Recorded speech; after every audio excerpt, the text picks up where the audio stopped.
It is necessary to boast, though it is not profitable, but I will go on to visions and revelations of the Lord.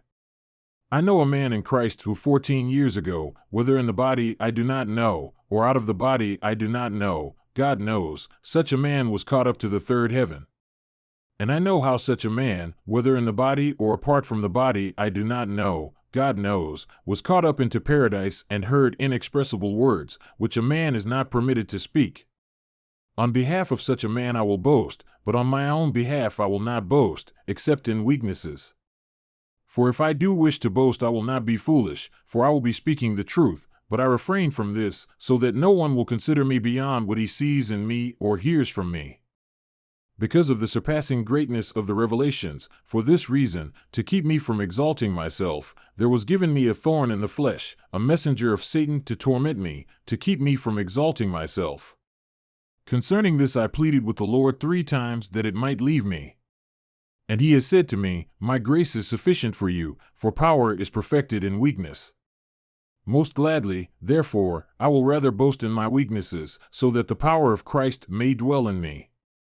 Therefore I am well content with weaknesses, with insults, with distresses, with persecutions and hardships, for the sake of Christ, for when I am weak, then I am strong. I have become foolish, you yourselves compelled me. For I ought to have been commended by you, for in no respect was I inferior to the most eminent apostles, even if I am nothing. The signs of a true apostle were worked out among you with all perseverance, by signs and wonders and miracles. For in what respect were you treated as less than the rest of the churches, except that I myself did not become a burden to you? Forgive me this wrong. Here for this 3rd time I am ready to come to you, and I will not be a burden to you, for I do not seek what is yours, but you. For children ought not to save up for their parents, but parents for their children. So I will most gladly spend and be fully spent for your souls. If I love you more, am I to be loved less? But be that as it may, I did not burden you myself. Nevertheless, crafty fellow that I am, I took you in by deceit. Have I taken advantage of you through any of those whom I have sent to you? I encouraged Titus to go, and I sent the brother with him. Did Titus take any advantage of you? Did we not walk in the same spirit, in the very same steps?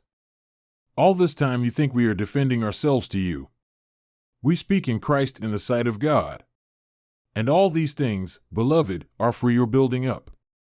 For I am afraid that perhaps, when I come, I may find you to be not what I wish, and may be found by you to be not what you wish, that perhaps there will be strife, jealousy, outbursts of anger, selfish ambition, slanders, gossip, arrogance, disturbances.